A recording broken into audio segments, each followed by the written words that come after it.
Muito bem, pessoal, aqui quem fala com vocês é o Pablo. Bom, pessoal, nesse vídeo aqui vamos falar sobre as ações da Petrobras e um mega dividendo que a empresa pode pagar para os investidores. A Petrobras, nos patamares de preços atuais e conforme a sua geração de lucros e caixa, ela poderia pagar mais de R$ 8 por ação.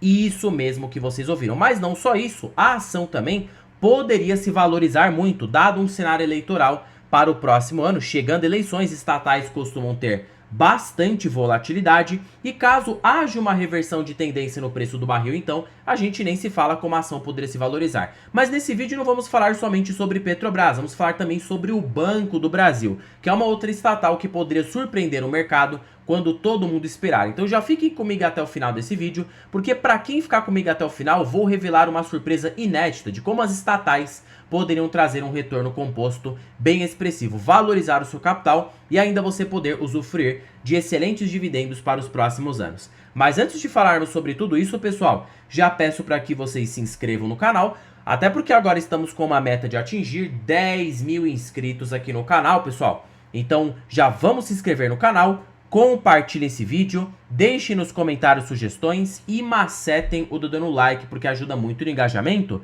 Quanto mais likes esse vídeo tiver, mais eu percebo que vocês gostam do conteúdo e eu trago tópicos parecidos aqui para vocês. Esse canal crescendo mais e mais pessoas vão ser impactadas com informação de qualidade. Então vamos lá, pessoal, força aí, vamos atingir esses 10 mil inscritos. Sem mais enrolação, pessoal, vamos de fato aqui para o que interessa. Começando com a Petrobras. A Petrobras, pessoal, todo mundo fica vidrado em política, é governo de esquerda e direita, e eu penso assim, se você olha para curto prazo, tá tudo bem, você pode até focar em política, porque as estatais, elas sofrem oscilações a depender do candidato, do presidente que esteja no poder. Mas você não pode se esquecer, você tem que usar isso como uma informação complementar. O foco que você tem que ter em qualquer empresa, seja estatal ou seja privada, é você observar o negócio, como ela ganha dinheiro. E perceba que hoje a Petrobras, pessoal, grande parte da receita dela está atrelada no petróleo, os seus derivados. É por isso que quando você acompanha a Petrobras,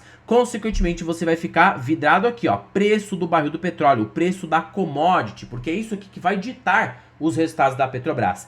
Por mais que hoje a Petrobras esteja muito mais protegida contra flutuações de petróleo, do barril do petróleo, porque custo de extração da empresa é baixo, 28 dólares o barril, denotando de que a Petrobras está bem mais protegida, tem uma margem muito mais elevada e o mercado jamais vai deixar o preço do barril do petróleo ou de qualquer commodity valorizar para sempre, porque isso acaba aí, né, consequentemente gerando o efeito cascata de priorização nas empresas. Como assim priorização, Pablo? Bom, pense da seguinte forma, se a Petrobras com o custo de extração mais baixo do planeta, o mercado deixar a commodity, o petróleo internacional cair para sempre, todas as petrolíferas no mundo serão impactadas conjunturalmente. Você acha que vai acontecer o quê? Paralisação nos estoques, inviabilização da produção no mundo e aí, consequentemente, o mercado vai ser obrigado a injetar liquidez e jogar o preço da commodity para cima. Perceba que isso aconteceu várias vezes na história. Olha aqui em 2020, ó, quando a gente teve o choque da pandemia, o preço desabou, mas em seguida, quando chegou nessa região, ficou em pouquíssimos meses. Depois o petróleo voltou a engatar uma alta interessante. Então não quer dizer que o petróleo não possa desabar abruptamente, mas a probabilidade de ficar por muito tempo naquela cotação é baixa, porque existe sim uma cotação para ela ficar estável, para que as companhias continuem operando. Se não há paralisação de estoque, acabou. Então assim, pessoal, hoje Petrobras está muito mais protegida contra essas flutuações, tanto por parte do mercado, como também por parte do custo de tração.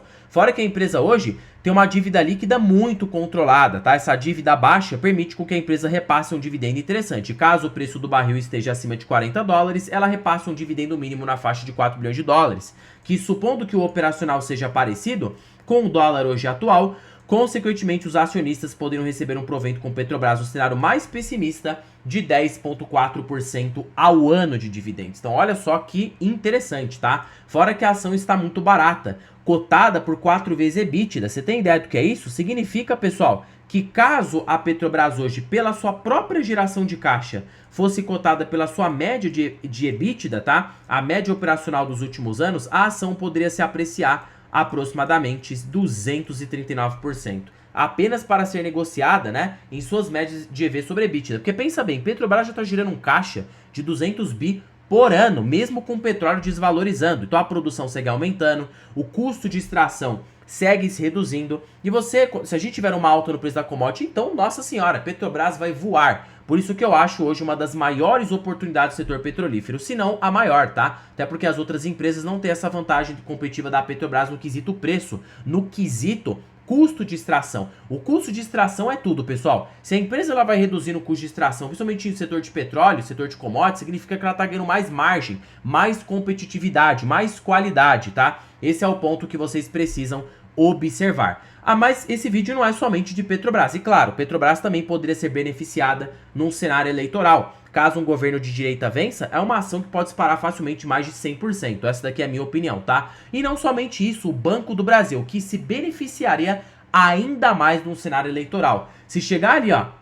em 2026 o mercado já enxergar um certo otimismo, principalmente queda no juro brasileiro, que já tende a beneficiar os bancos em geral, o Banco do Brasil, ele seria o banco mais beneficiado com o arrefecimento da taxa Selic. Pablo, por quê? Porque, pessoal, o Itaú, Bradesco e o Santander serão beneficiados, porém, o Itaú ele ganha mais ali por spread, então ele já tem uma carteira de qualidade. Geralmente, quando há uma queda de 1% na Selic, o Itaú, Bradesco e Banco do Brasil crescem o seu lucro em 6 a 8%. O Itaú cresce uns 8%, tá? Para ser mais exato aqui com vocês. Porém, o Banco do Brasil ele é muito mais sensível ao cenário macroeconômico, principalmente ao agronegócio. Então o agro ele já vai ter uma melhora somente da Selic já começar a reduzir, porque o produtor rural já vai conseguir ali renegociar as suas dívidas. E fora a MP, que também tem de ajudar o banco, tá? Então já tem tudo para dar certo. Geralmente uma queda de 1% na Selic, isso beneficia o lucro do Banco do Brasil em até 13%. E a meta do Banco Central para o próximo ano é que a Selic fique em 12%. Então, uma queda de 3%. Então pensa aqui, ó, 12, tá? 13 para ser mais exato, multiplicado por 3, o lucro do Banco do Brasil poderia saltar para o próximo ano uns 39%, só da Selic já desabar. Agora imagina com o cenário agro melhorando, o lucro do banco poderia saltar 50%. Então hoje o lucro do banco tá comprimido? Tá. Mas já com uma recuperação para o próximo ano, a gente pode ver o lucro de novo na casa dos 27 bilhões. E o banco voltando a ter um ROI aproximado de 14,5% a 15% ao ano. Então assim, pessoal, Banco do Brasil hoje, mesmo que o cenário eleitoral não aconteça, já está muito barato. Somente para o banco regredir à sua média histórica, as ações do Banco do Brasil precisariam se valorizar aproximadamente, tá? 59%. E para ele atingir um preço um pouquinho mais intermediário, as ações do banco, considerando aqui, ó, a própria fórmula do Benjamin Graham, precisariam saltar aproximadamente uns 114%. Então, olhando para a valorização, perceba que é uma oportunidade. Dividendos também, porque se o banco voltar a ter um lucro bom para o próximo ano, ele vai voltar a ter aquele payout legal de 40%, 41%, fazendo com que, consequentemente, tá, o banco volte a ter um dividendo na faixa de R$2 por ação. E nas cotações atuais, ele poderia pagar um dividendo de 9,2% ao ano com consistência, fora a expectativa de re-rating, de reprecificação nas ações. E o Banco do Brasil, assim como o Petrobras, eu acho que as pessoas esquecem de contar isso para vocês, ele é uma ação cíclica, tá? Por quê? Tecnicamente, o Banco do Brasil, por ele ter grande parte da carteira de crédito atrelada ao agronegócio, então ele fica exposto à oscilação no preço das commodities agrícolas, da soja, do milho, do algodão, principalmente da soja e do milho, tá? Consequentemente, pessoal, essa desvalorização na soja fez com que a inadimplência do Banco do Brasil aumentasse, o lucro líquido fosse retirado. Agora, já com uma perspectiva melhor de preço de commodities, tá? Já para o próximo ano, a gente pode ter o Banco do Brasil aí voltando a ter um patamar de resultado interessante. Perceba que a soja já deu uma recuperada daqueles patamares que estavam antigamente e, consequentemente, tá? Isso faz com que o Banco do Brasil volte a ter um crescimento. Você acha que o lucro do banco disparou em 2022? Por quê? Porque a gente teve guerra na Ucrânia, tá? Pablo, como assim? Nossa senhora. Ó, guerra na Ucrânia, efeito cascata, pessoal. Efeito dominó. Guerra na Ucrânia, guerra na Rússia, subiu o preço do petróleo. E isso beneficiou a Petrobras. Só que aí é que tá. Quando o preço do petróleo disparou, encareceu os fertilizantes. E quem tá nos fertilizantes, quem são os seus derivados? A soja, e principalmente a soja, né? E o milho. E, consequentemente, preço da soja disparou. E olha o que aconteceu com o lucro do Banco do Brasil. Subiu uns 10 bilhões no período, tá? O lucro do banco saltou dos seus ali 19 bilhões do ano passado, aproximadamente os 52%. Isso reforça o caráter cíclico do Banco do Brasil, tá? Então, você que compra nas baixas, nesses momentos em que a gente não tem expectativa de nada, pode aí ser um bom negócio. Então, assim, por isso que eu enxergo o Banco do Brasil hoje como uma oportunidade. E acho que todo o risco já está precificado e incorporado no preço das ações do banco, tá? Pelo menos o risco de queda de lucro. Basta o mercado enxergar uma possibilidade de recuperação, as ações do Banco do Brasil já podem voltar a subir. Até porque o mercado já espera, pessoal, o lucro baixo, pelo menos aí para 2025, tá? Já para 2026, o mercado tá mirando uma recuperação gradual do Banco do Brasil, não uma recuperação rápida. Se o banco surpreender um pouco, a ação já poderia disparar e o dividendo voltar ao patamar interessante. Então, assim, pessoal, acho o Petrobras uma oportunidade? Eu acho, porém eu acho o Banco do Brasil ainda mais, porque agora que o banco caiu nesse ano fortemente, veio a um patamar de preço bem vantajoso, tá? Imagina se, por exemplo, a Selic cai, a agro reage, o Banco do Brasil poderia trazer um dos maiores retornos que a gente teria aqui na Bolsa. Portanto, tem que ter coragem. Estatais não é para todo mundo, tem que suportar a volatilidade. Você tem que passar a enxergar a volatilidade como sua amiga e não sua inimiga. Até porque se você vê sua carteira derretendo no curto prazo, você vai ficar com muito medo. E tudo bem, faz parte do psicológico humano. A gente não quer perder dinheiro. Só que você tem que pensar da seguinte forma: você vendeu a ação, você não vendeu, então você não perdeu dinheiro. Fora que é uma empresa boa, está passando por um momento turbulento que já tem perspectiva de melhora. Então quando dá tudo certo, você vai olhar lá para trás e vai pensar: nossa, eu deveria ter comprado barato. E sempre acontece a mesma novela. A mesma coisa aconteceu com Petrobras. Será que você teria coragem de comprar lá em 2017?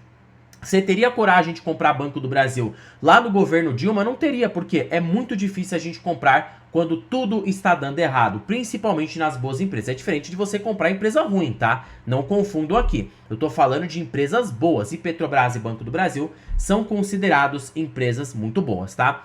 Ah, Pablo, gostei muito da sua análise, só que aí é que tá. Eu tô começando na bolsa agora, precisava de um norte, precisava de alguma coisa que facilitasse meu dia a dia sem ocorrer tantos riscos. Bom, pessoal, é por isso que para vocês que ficaram comigo até o final desse vídeo, eu estou com uma belíssima oportunidade aqui para vocês. A planilha das ações mais baratas da bolsa. Pessoal, essa planilha aqui, ela é show de bola, tá? Para primeiro de conversa que ela é uma planilha totalmente vitalícia. Uma vez que você investir nessa planilha, ela é sua para sempre, para a sua vida toda. Fora que ela é mais barata do que o preço de uma pizza. Aquela pizza que você paga ali no mês, essa planilha tá mais barata do que isso. E você tem acesso a mais de 100 ações que você pode estudar em tempo real. Segundo fator é que ela é totalmente automatizada. A cada banco fiscal de uma empresa, a qualquer segundo, a qualquer minuto, todas as projeções dessa planilha serão feitas automaticamente, porque já existem algoritmos que fazem isso para você em tempo real. E terceiro e último fator, contém os melhores indicadores da bolsa pelos grandes investidores. Décio Bazin, Benjamin Graham, Peter Lynch, você tem aqui o ranking das ações mais baratas pela Magic Formula. Fora também preço teto projetivo. Tá bom, Pablo? Onde estará o link desta belezura? Estará na descrição deste vídeo, primeiro comentário fixado e na biografia do canal. Basta você clicar em mais e você vai ser direcionado para adquirir a planilha das ações mais baratas aqui